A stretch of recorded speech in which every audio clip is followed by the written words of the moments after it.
100% শিক্ষিত আপনার ছেলে পেলে আছে। এখানে অন্যভাবে নির্বাচন হচ্ছে।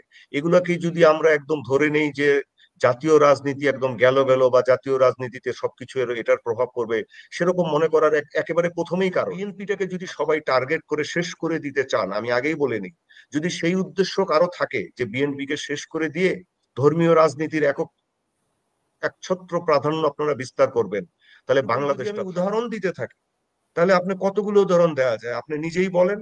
তারপরে অন্যান্য এরকম দলের আপনার ঘাপটি মেরে থাকা লোকজন এখন বিএনপিতে এসে এই যে নির্যাতিত লোকজনের থেকে বেশি আপনার শক্তিশালী। আচ্ছা, আমি বলিনি আমি বাংলাদেশ ডিফেন্স চ্যানেলের সম্পাদক। আচ্ছা, এখন কথাটা হচ্ছে যে আপনার যে নির্বাচনটা হয়েছে সেটা হচ্ছে যে দীর্ঘ 17 বছর একটি গুমট পরিবেশের পর, যেখানে রাজনীতি ছিল না, বিরাজনীতিকরণ ছিল, তারপর একটা নির্বাচন হয়েছে। সেই নির্বাচনটা সভাপতি যেই এই যে ছাত্ররা যারা এখানে জড়িত ছিল ভোট দিয়েছে, তারা কিন্তু আওয়ামী লীগ যখন 2009 সালে ক্ষমতা এসছে, তারা হয় শিশু ছিল বা একদম মানে ছোট ছিল। তারপর থেকে তারা আওয়ামী লীগকে দেখে, আওয়ামী লীগের স্বৈরতন্ত্র দেখে, এই রাজাকার ইস্যু, পাকিস্তান ইস্যু, এই সমস্ত ইস্যু, গুম খুন, এগুলো দেখে তারা বড় হয়েছে। তারা দেখেছে যে তারা কখনো তাদের বাবা মারা হয়তো ভোট দিতে পারেনি, কোনো সুষ্ঠু নির্বাচন বাংলাদেশে হয়নি, তারা তো নিজেরাও আপনার ভোট দিতে দেয়নি, এটাই হয়তো তাদের জীবনের প্রথম ভোট ছিল।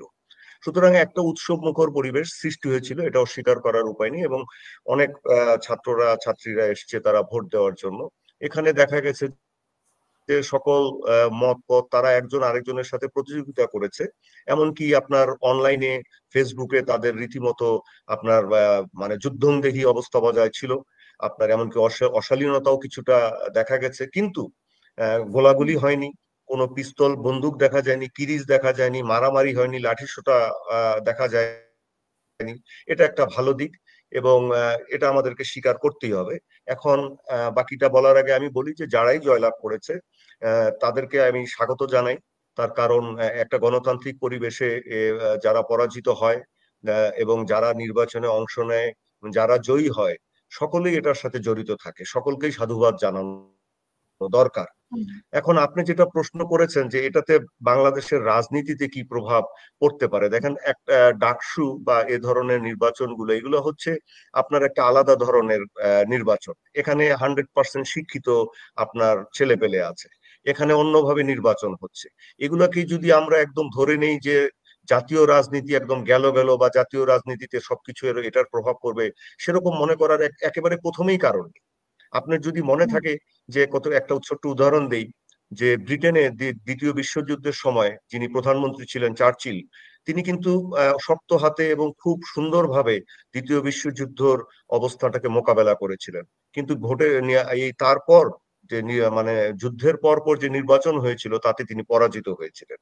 সুতরাং এগুলো গণতন্ত্রে হয়, এগুলো নিয়ে আপনার মাথা ঘামালে অত চলবে না। উত্থান পতন থাকবে। একটা জিনিস আমাদেরকে স্বীকার করতে হবে যে যে দলগুলা এই নির্বাচনে অংশ নিয়েছে, জাতীয়তাবাদী ছাত্র দল, শিবির, তারপরে এই যে বাকশাস, আপনার বামপন্থী জোট, এরা বা উমামা, এরা কিন্তু সবাই প্রত্যেকেই আপনার গত বছরের জুলাই আন্দোলনের সহযাত্রী। এরা সবাই কিন্তু জুলাই আন্দোলনে ছিল। সুতরাং জুলাই আন্দোলনের আপনার ফ্যাসিস্ট দূর করার আন্দোলনে ছিল। সুতরাং এদের প্রত্যেকের কিন্তু লক্ষ্য ছিল একটা, সেটা হচ্ছে গণতান্ত্রিক বাংলাদেশ। এখন আপনি প্রশ্ন করতে পারেন যে আমরা কি এই ধর্মীয় একটি রাজনৈতিক দলের এই ঢাকা বিশ্ববিদ্যালয়ের মতো একটি প্রতিষ্ঠানে উত্থানের মাধ্যমে কি অন্য কোনো কিছুর ইঙ্গিত পাচ্ছি কিনা? আমরা অবশ্যই পেতে পারি।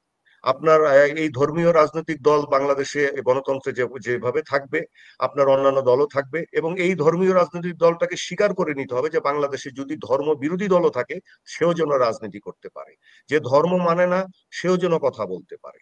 এখন একটা কথা মানুষকে মনে রাখতে হবে, যে বাংলাদেশটা যে দাঁড়িয়ে আছে আজকে, এর অর্থনীতি বলেন যাই আছে, এর যে জাতীয়তাবাদ আছে, এর যে নিরাপত্তা সার্বভৌমত্ব আছে, এর কিন্তু একটা বড় অংশীদার কিন্তু জাতীয়তাবাদী দল বিএনপি। বিএনপি কে যদি আপনার চাঁদাবাজি বা অন্যান্য ইস্যু, এ সমস্ত ইস্যুতে দায়ী করা হয়, তারা বহিষ্কারও করে, কিন্তু এই বিএনপিটাকে যদি সবাই টার্গেট করে শেষ করে দিতে চান, আমি আগেই বলে নিই, যদি সেই উদ্দেশ্য কারো থাকে যে বিএনপি কে শেষ করে দিয়ে ধর্মীয় রাজনীতির একছত্র প্রাধান্য আপনারা বিস্তার করবেন, তাহলে বাংলাদেশটা থাকবে এবং বাংলাদেশটার নিরাপত্তা ঝুঁকির মুখে পড়বে। বাংলাদেশের রাজনীতি অর্থনীতি মুখ থুবড়ে পড়বে, তখন এই ধর্মীয় রাজনীতিও থাকবে না, তখন তাদেরকে নিধন করার জন্য শত্রুপক্ষ খুব সহজেই ব্যবস্থা নিতে পারবে। এ কথাটা কিন্তু আগে মনে রাখা দরকার। এখন বাংলাদেশে আমি একটা কথা বলতে পারি যে হ্যাঁ, এই হুম নির্বাচনটা বিএনপিকে একটা ধাক্কা দিয়েছে, দিবে না কেন? এই গত বছর 5ই আগস্টের পর থেকে আপনি যদি লক্ষ্য করেন, জামাতে ইসলামী এবং তাদের অঙ্গ সংগঠন ছাত্র শিবির অত্যন্ত সুন্দরভাবে, আমি বলবো তা মানে বা স্বীকার করতে আমি বাধ্য যে তারা অত্যন্ত ক্যালকুলেটেড ওয়েতে সুন্দরভাবে তাদের প্রত্যেকটা জিনিস গুছিয়েছে।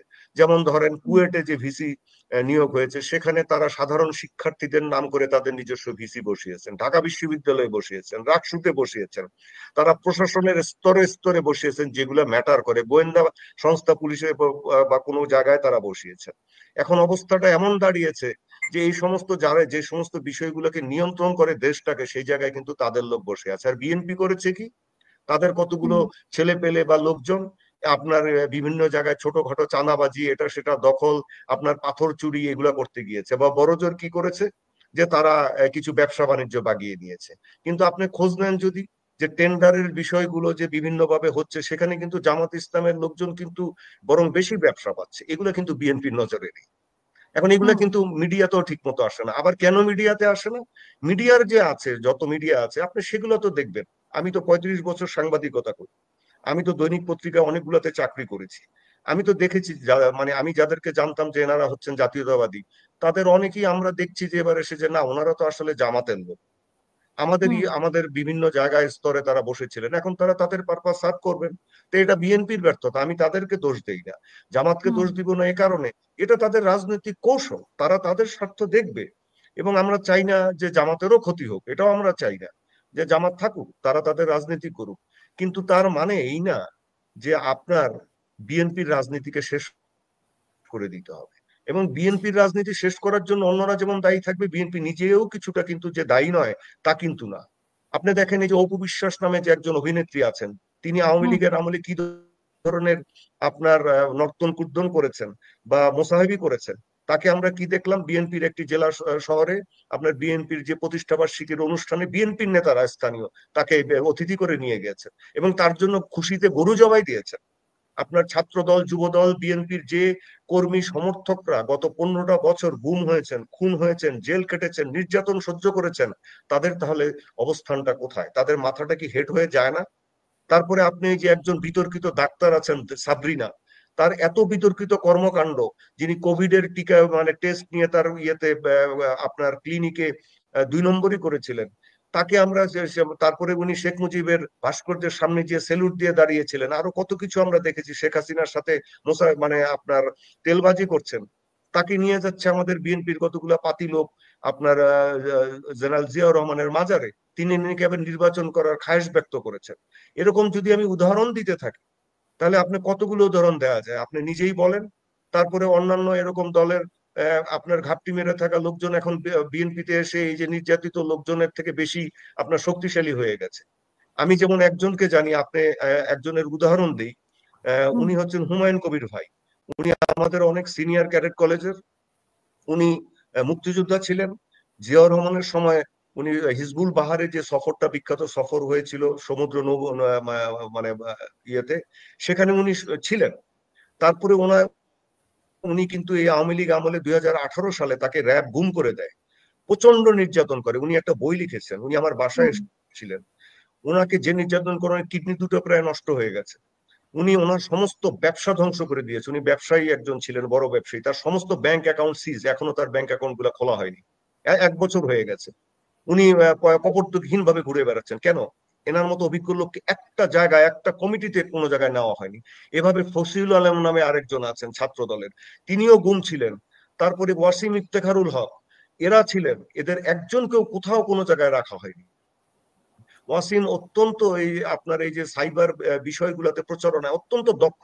সে এখনো খেয়ে না খেয়ে প্রতিটা দিন প্রত্যেকটা ন্যারেটিভকে, অন্য দলের বা বিএনপি বিরোধী ন্যারেটিভকে কাউন্টার করে, কিন্তু তাদেরকে দেখার কেউ নেই। এখন কতগুলো মাতবর এসে জুটছেন, আমি নিজে তাদেরকে চিনি। আমি যেহেতু সাংবাদিকতা করেছি, আমি দেখেছি এদেরকে, যা এই সমস্ত কারা, তাদেরকে জীবনে আমরা দেখিনি, বা বিদেশ থেকে এসে এখানে বসে যাচ্ছেন বিভিন্ন জায়গায়, বিভিন্ন কিছু নিয়ন্ত্রণ করছেন। তো এগুলো তো আপনার মানুষ, বিএনপির লোকজনকে হতাশ করে দিচ্ছে। এখন তো মনে করলে হবে না যে আগেকার মতো মানুষ অশিক্ষিত। বাংলাদেশের মানুষকে শিক্ষিত কিন্তু বিএনপি করেছে, বেগম খালেদা জিয়া সরকারই করেছে। নারীদের শিক্ষা কিন্তু বেগম খালেদা জিয়ার সময় সূচিত হয়েছে। সুতরাং নারীরা এখন আর অশিক্ষিত নেই, গ্রামের মানুষ আর এখন অশিক্ষিত নেই। এখন তারাও ইন্টারনেট ইউজ করতে পারে, তারাও খবর পায়। এখন এই বিএনপির বিপদটা হচ্ছে এই জায়গায়।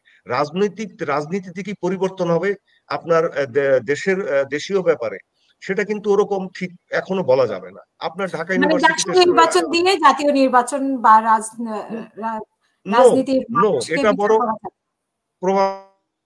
আমি বলবো যে জাতীয় এই যে ডাকসু নির্বাচনটা, যে ৮০ ভাগ ভোট দিতে এসছে এবং এভাবে যে নির্বাচনটা হয়েছে, এটা কি বিএনপি যে দাবি করেছিল গত বছর থেকে যে তাড়াতাড়ি নির্বাচন দেন, মানুষ নির্বাচন চায়, এটা কি প্রমাণ করে না যে মানুষ আসলে নির্বাচন চায়? উৎসব মুখর পরিবেশে নির্বাচন চায়, তাদের ভোটাধিকার প্রয়োগ করতে চায়, এবং একটা নির্বাচিত সরকার তাদের দায়িত্ব পালন করুক, সেটা চায়।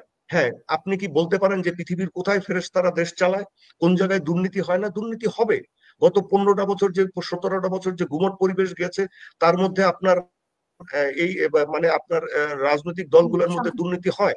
কিন্তু দেখার দরকার যে রাজনৈতিক নেতৃবৃন্দ যারা শীর্ষে থাকেন, তারা এই দুর্নীতির হ্রাস কতটুকু টেনে ধরতে পারেন। আরেকটা বিষয় হচ্ছে যে রাজনৈতিক বয়ান তৈরি করা, পার্সপেক্টিভ তৈরি করা। আমি বলবো যে গত 1 বছরে বিএনপি তার রাজনৈতিক পার্সপেক্টিভটা ঠিক মতো আপনার এখনো তৈরি করতে পারেনি, স্পষ্ট করতে পারেনি।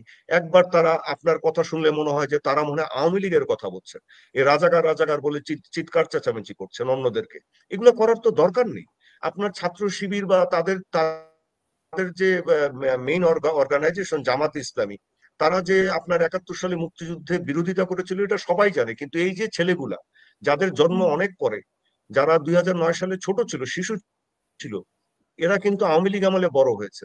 তো এদেরকে আপনার সেটার জন্য দোষী করে আপনার তাদেরকে রাজাকার বলে, এগুলো বলে ওই যে ঢাকা ইউনিভার্সিটিতে পোস্টার লাগিয়ে হবে না। এগুলোতে রিয়াকশন হয়, এগুলোকেও মানতে হবে। এগুলো ডানপন্থী কথা না। এখানে আপনার বামপন্থা দিয়ে, মস্কোপন্থী বামপন্থী শক্তির মাধ্যমে আবার বিএনপির রাজনীতি প্রভাবিত হোক, আদর্শ প্রভাবিত হোক, সেটাও কিন্তু মানুষ চায় না।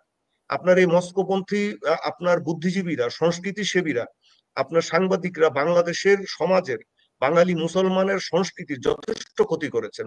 1/11 এদের জন্যই তৈরি হয়েছিল। দুটো পত্রিকার মাধ্যমে 1/11কে উস্কানি দেওয়া হয়েছিল। এই দুটো পত্রিকার সম্পাদকই মস্কোপন্থী ছাত্র ইউনিয়নের নেতা ছিলেন। এটা ভুলে গেলে চলবে না। এখন তাদের সাথে লটর পটর যদি বিএনপির লোকজন করে, নেতৃবৃন্দ করে যে তারা খুব প্রোগ্রেসিভ হয়ে গেছে, তাহলে হবে না। এই দিকটাও দেখতে হবে।